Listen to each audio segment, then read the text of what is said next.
नमस्कार मैत्रिणींनो, ज्योत्स्ना रेसिपीमध्ये आपले खूप खूप मनापासून स्वागत आहे। आज आपण पनीरची भुर्जी कशी बनवायची ते बघणार आहोत। खूपच छान बनते। या पद्धतीने तुम्ही बनवून बघा। आणि पनीर पण मी छान घरीच बनविलेलं आहे, त्यामुळे न इतकी सुंदर चवी बनते ना की खूपच छान आपल्या घरच्या पनीरची। बघा मी न दूध फाडून चांगलं असं पनीर बनवून घेतलेलं आहे। बघा इतकं छान बनलेलं होतं ना, चवीला तर खूपच छान दूध दूध असं लागतं। आता मी पनीर छान धुवून घेतलेलं होतं आणि त्यानंतर असं बारीक करून घेतलेलं आहे। हातानेच छान बारीक होतं। तर बघा या पद्धतीने करून घेतलेलं आहे। गॅसवर कढई ठेवलेली आहे।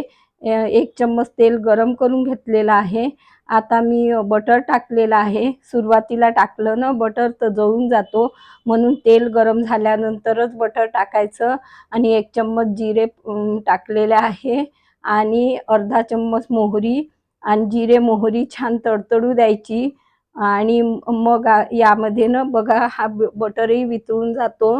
आता छान जिरे मोहरी आपली तडतडली आहे। त्यानंतर मी 2 कांदे न छान चिरून घेतले आणि धुवून घेतलेले आहे। त्यानंतर आता हे कांदे आपल्याला यात परतवून घ्यायचे आहे। बघा या पद्धतीने भुर्जी बनवून बघा, खूपच छान बनते ही। आता मी कढीपत्ता टाकलेला आहे। सुरुवातीला टाकला ना तर तो बुडतो, म्हणून मी आता टाकत असते। आता मी इथे आलं लसणाची पेस्ट घेतलेली आहे, ती टाकायची आणि हे मिश्रण आपल्याला छान असं शिजवून घ्यायचं आहे। म्हणजे कांदे आणि आलं लसूण छान शिजलं पाहिजे। आता मसाले घेतलेले आहे। 1 चम्मच तिखट घेतलेला आहे, अर्धा चम्मच हळद, चवीपुरतं मीठ, अर्धा चम्मच जिरे पावडर, 1 चम्मच धने पावडर, असं प्रमाण घेतलेलं आहे। आपली भुर्जी किती आहे त्या प्रमाणात तुम्ही मसाले घेऊ शकता। आता आपल्याला हे मसाले छान व्यवस्थित परतवून घ्यायचे आहे। बघा मी यांना छान तेलामध्ये परतवून घेतलेले आहे। त्यानंतर मी 1 टमाटर चिरून घेतलेला आहे। आता टमाटरही यात आपल्याला शिजवून घ्यायचं आहे। हे मिश्रण व्यवस्थित शिजवायचं आहे। बघा मी छान असं परतवून शिजवून घेतलेलं आहे। बघा आणि व्यवस्थित याला परतवून घ्यायचं। आणि थोडं आता मी पाणी टाकूनही अजून शिजवून घेते, म्हणजे मसाले कसे व्यवस्थित शिजून जातात। आणि गरमच पाणी वापरायचं आहे। बघा छान हे शिजलेलं आहे मिश्रण आपलं। त्यानंतर आता आपल्याला हे पनीरचे असा चुरा केलेला तो टाकून घ्यायचा आहे आणि हे व्यवस्थित ढवळून घ्यायचं, मिश्रण परतवून घ्यायचं आहे, शिजवून घ्यायचं व्यवस्थित। आता मी हे मिक्स करून घेते पूर्ण। या पद्धतीने भुर्जी बनवाल ना खरंच खूप छान बनत असते।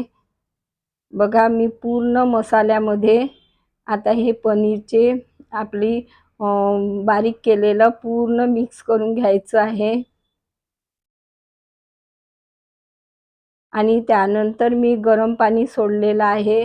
मिक्स झाल्यानंतर तुम्हाला मोकळी भुर्जी आवडत असेल तर तुम्ही कमी वापरू शकता। मी अंदाजे अर्धा वाटी वापरलेला आहे। गरमच पाणी वापरायचं। मला ना थोडी ओलसर अशी भुर्जी खूप छान लागते। खायला चवीला खूप छान वाटते ती पोळीसोबत वगैरे। बघा मी आता हे शिजवून घेतलेलं आहे। 2-3 मिनिटापर्यंत छान शिजलं पाहिजे। बघा आपली भुर्जी अशी व्यवस्थित शिजलेली आहे। आता मी इथे कस्तुरी मेथी घेतलेली आहे, ती हातावरनं अशी क्रश करून घ्यायची। कस्तुरी मेथीनं अवश्य टाका, खूप छान चव लागते या मेथीमुळे तर अजून। बघा आपली भुर्जी मस्त तयार झालेली आहे। ही पोळीसोबत इतकी छान लागते ना, तांदळाच्या भाकरीसोबतही खूप छान, एकदम मस्त अशी बनलेली आहे। कशी वाटली तुम्हाला माझी पद्धत? नक्की ट्राय करा आणि कमेंट्स करून कळवा। पुन्हा भेटू नवीन व्हिडिओसोबत। तोपर्यंत मस्त राहा, खुश राहा, आनंदी राहा, हेल्दी राहा आणि नवीन नवीन पदार्थ बनवून खात